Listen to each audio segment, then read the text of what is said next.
Group captain पानी जी, मैं आपसे एक बात कहना चाहता हूं। जैसा आप कह रहे हैं, अभी जो तस्वीर आपने बताई कि हमने बड़ा सोच समझकर अटैक किया, और आज जब हम सुन रहे थे डीजीएमओज ने प्रेस कॉन्फ्रेंस की तो बताया कि पाकिस्तान ने अपने नागरिकों को ढाल बनाया, लेकिन भारत ने उस समय भी धैर्य रखा और उस समय कोई हमला नहीं किया। ये बताया गया आज दुनिया को हमने। बिल्कुल बिल्कुल सही कह रहे हैं आप, क्योंकि ये हम देख रहे थे, बहुत क्लियरली दिख रहा था, जैसे ऐसा लग रहा था कि वहां कोई कहीं लड़ाई नहीं हो रही है और सीज फायर कहीं मतलब क्लोज एयर स्पेस है ही नहीं। और भारत में उसके मुकाबले हमने पूरा वेस्टर्न बॉर्डर पे जो भी अफेक्टेड एरिया था, हमारे कोई जहाज नहीं उड़ रहे थे, हमने उन पर रोक लगा दी थी। ये निश्चित रूप से बताता है कि पाकिस्तान की लाइफ में प्रायोरिटीज क्या है, वो अमानवीय प्रायोरिटीज को जो है वो इंसान की कीमत उसके लिए नहीं है। जो कीमतें हैं वो हम देख रहे हैं कि इस प्रकार से दाएं बाएं घुमा रहे लोग आंख, तो ऑब्जेक्टिव्स बड़े हमारे क्लियर थे, लेकिन पाकिस्तान के क्या इरादे हैं, टेररिज्म को बढ़ावा देना। ऑब्जेक्टिव्स हमारे नहीं, इट्स अ बनाना रिपब्लिक। और जल्दी से ऐड कर दूं Pandey ji, it's a banana Republic.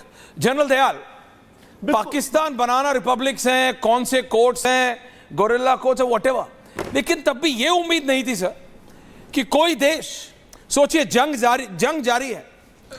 जारी है, वो अपने ड्रोन्स पीछे भेज रहा है, अपने ड्रोन्स या अपने अमेरिकन F-16 को बचाने के लिए 300 350 अपने पाकिस्तानी नागरिकों, क्योंकि जितने भी अंतर्राष्ट्रीय मृदुल, जितने भी इंटरनेशनल कैरियर्स हैं, उन सब ने बंद कर लिया था। कतर एयरवेज वाज बंद, एतिहाद वाज बंद, लुफ्थांसा वाज बंद, UAE वाज बंद, अमेरिकन एयरलाइंस वाज बंद, ये सारे बंद थे। PIA चल रहा है, PIA में 350 पाकिस्तानी भरता है और अपने F-16 के पीछे चलाता है। हमारी ड्रोन्स वहां से आ रही हैं उसको मारने। आप सोचिए, ये ऐसा देश है दर्शकों, और दुनिया देखे जो इनको 8-8 हजार करोड़ रुपए IMF देता है, ये अपने लोगों को, इनकी आर्मी और इनकी सरकार, वो शाहबाज शरीफ जो दुनिया का धन्यवाद कर रहा था, तेरे को जिताने वाले तो पाकिस्तान की जनता है, उसको मरने के लिए भारतीय मिसाइल्स के आगे ला रहे हैं वो। ये ऐसा देश है, ये ऐसे नंगे लोग हैं, ऐसी नंगी सोच है इनकी। I am sorry to use this words, but what else should I से।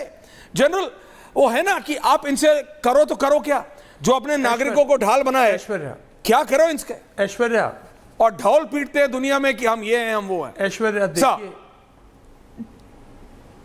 ऐश्वर्या देखिए, एक सिंपल सी बात है, पहले तो पाकिस्तान रिपब्लिक नहीं है, और Pakistan rogue state, Pakistan is no state actually.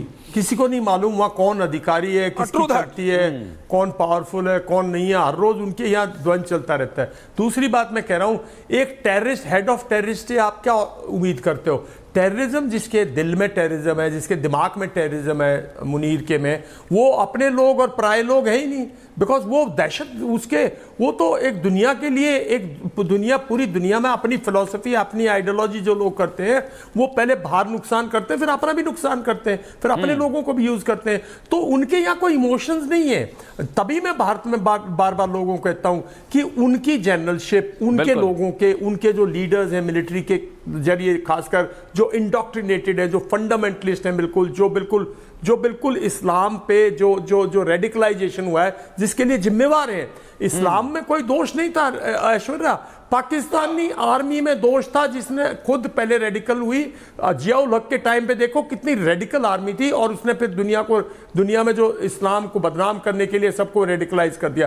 तो उनकी सोच में अपना पराया कुछ नहीं है, वो अपना देखते हैं कि किससे उनका मकसद हासिल हो सकता है। पहले दिन अल्लाह अल्लाह करके इन्होंने लोग मृदुल पहले दिन से कहा कि हमारी मस्जिदों को निशाना बनाया। ये फेक प्रोपेगेंडा चला है, फेक प्रोपेगेंडा, और अभी भी ये फेक प्रोपेगेंडा करे। जो GDP जनरल साहब चले गए अर्नब के साथ इंग्लिश में, आप सोचो, हमने इनके आतंकी जगहों पर मारा, बिल्कुल, इन्होंने हमारे गुरुद्वारे पे मारा, हमने दोबारा इनके आतंकी मारे, इन्होंने हमारे मंदिर पे मारा जम्मू में। बिल्कुल, ये जानबूझ के टारगेट करते रिलीजियस प्लेसेस, ये लाते धर्म मृदुल, हम नहीं लाते। और इनको ये बात, और दुनिया को भी समझनी पड़ेगी ये बात, कब तक संयुक्त अरब अमीरात, कब तक अमेरिका। डोनाल्ड ट्रंप ट्वीट करता है, आप करिए, शांति चाहिए, you want to take your level ऊपर, आपको लगता है कि इंटरनेशनल डिप्लोमेसी में डोनाल्ड ट्रंप को कोई सीरियसली नहीं ले रहा, ये सब करके देख लो। हमारे DGMOs ने, आप फाइनल कमेंट ले Mridul, I really want to discuss with this you, कि हमारे तीनों DGMOs ने ये साफ कहा है कि there is no ceasefire. गोली का गोला तो है ही, और ऐसा गोला है कि तुम्हारा क्या होगा वो तुम जानो, लेकिन शीशा पिलाई दीवार टूट, हाँ, ये शीशा पिलाई दीवार टूट जाएगी मृदुल। लेकिन मेरा ये क्लैरिटी है कि भाई, जो हमारे DGMOs ने बोला है, नेवल ऑपरेशंस के DG ने बोला कि हमारा फॉर्मेशन एग्रेसिव है, एयर ऑपरेशंस के डीजी ने बोला we are ready, army operations ने बोला कि आर्मी चीफ ने बोला है कमांडर्स को, जनरल साहब क्लैरिटी, एक बार नहीं 3 बार डीजीएमओ ने बोला कि आर्मी चीफ ने आज ली है मीटिंग और कमांडर्स को बोला है, कोर कमांडर्स को, कि act as you deem fit. Basically बोला है कि परखच्चे उड़ा दो मृदुल। बिल्कुल जनरल साहब,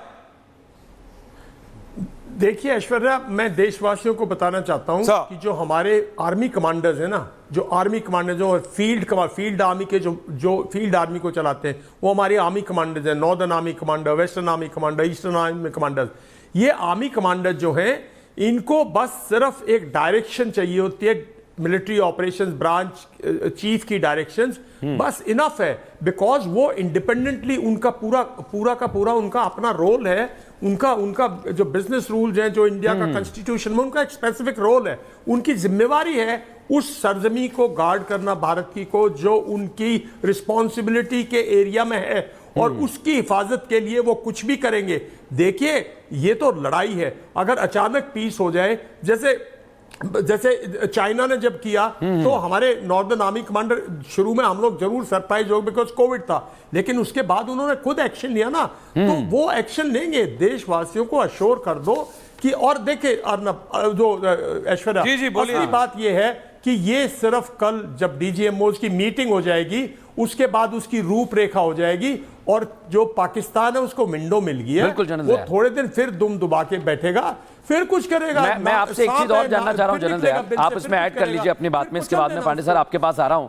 जनरल दयाल, क्योंकि जो डीजीएमओ ने बताया है 9 से 10 मई जो हम रात की बात कर रहे थे, और दुनिया जानना चाहती है कि उस रात को क्या हुआ।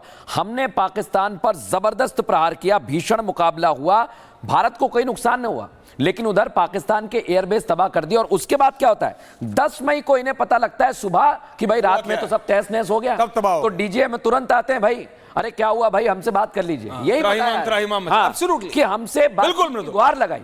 जनरल दयाल, देखिए, ये जो आप 9-10 तारीख की बात करें, मेरा मानना ये, जब 7 तारीख को हमने टेररिस्ट को जो टेररिस्ट के जो हेडक्वार्टर्स था, जो उनकी ट्रेनिंग सेंटर थे, जब हमने डिस्ट्रॉय किया, तो जो शरीफ ब्रदर्स हैं उन्होंने रियलाइज कर लिया, मैं अकेले छोटे शरीफ की बात नहीं करता, वो तो बड़े शरीफ भी इसमें शामिल हैं, असली खिलाड़ी तो वही है सर। अब मारे गए, ये मरवा दिया हमारी फौज ने, और ये कहां फंस गए। तो उन्होंने जल्दी से सऊदी अरेबिया किया, जहां बड़े शरीफ साहब का बेटा जेडा, जो सऊदी अरेबिया का शहर है, वो उसका बिजनेस चलता है भाई, तो उन्होंने सबसे पहले सऊदी अरेबिया से रिक्वेस्ट की, और 8 तारीख को सऊदी अरेबिया का फॉरेन मिनिस्टर, मैंने उसी दिन कह दिया था कि ये फॉरेन मिनिस्टर जो आए हैं, ये उनकी पॉलिटिकल लीडरशिप की रिक्वेस्ट पे आए हैं, भारत से रिक्वेस्ट करने की भाई देखो आपने कर दिया, आप उसके बाद भारत ने भी बहुत रिस्पॉन्सिबल कहा कि भाई हमने जो करना था कर दिया, अब हम अगर वो कुछ करेगा तो एक्शन लेंगे, वरना हमारा कोई इरादा नहीं है एस्केलेट करने का। तो ये एक बड़ा अच्छा मैसेजिंग दिया भारत ने। बाकी उसके बाद तो देखिए, कहते ना बाकी तो सब हिस्ट्री है, बाकी तो उसकी डिस्ट्रक्शन होनी थी, वो फर्स्ट डे भी निकल सकता था। और ये कल जो हुआ है, इसमें भी कहीं ना कहीं मुनीर साहब एक मौका ढूंढ रहे थे फेस सेविंग का, वो मौका ढूंढता रहेगा। And before I let all three of you go to my English channel, सिर्फ एक और सवाल जनरल साहब, एक और सवाल जनरल साहब, ये आसिम मुनीर हो, आसिम मुनीर की जगह कोई और आके बैठ जाएगा, उसकी जगह कोई और आके बैठ जाएगा, ये असली खेल पाकिस्तान में चल रहा है। क्योंकि आपने बड़े शरीफ की बात की, वो नवाज शरीफ के चक्कर में शहबाज शरीफ बच गया है। देखिए, शहबाज शरीफ जिंदगी भर पीएस रहा है नवाज शरीफ का, हमेशा वो पीछे खड़ा रहा है नवाज शरीफ के। नवाज शरीफ क्योंकि पाकिस्तान आ नहीं सकता, नवाज शरीफ क्योंकि आके अब वो फिजिकली फिट नहीं है, तो उसने शहबाज शरीफ को एज अ, जैसे कठपुतली होता है, उसको बैठा रखा है। बिल्कुल। आसिम मुनीर ने क्या शहबाज शरीफ नवाज शरीफ की नहीं सुनी? और यूएस और चाइना अपना अलग खेल खेल रहे हैं, भारत को चाइना को भी हैंडल करना है, क्योंकि पूरा देश 140 करोड़ भारतीयों की नजर उस पे गई मृदुल, जब कल सीज फायर के बाद चाइना का एक स्टेटमेंट आता है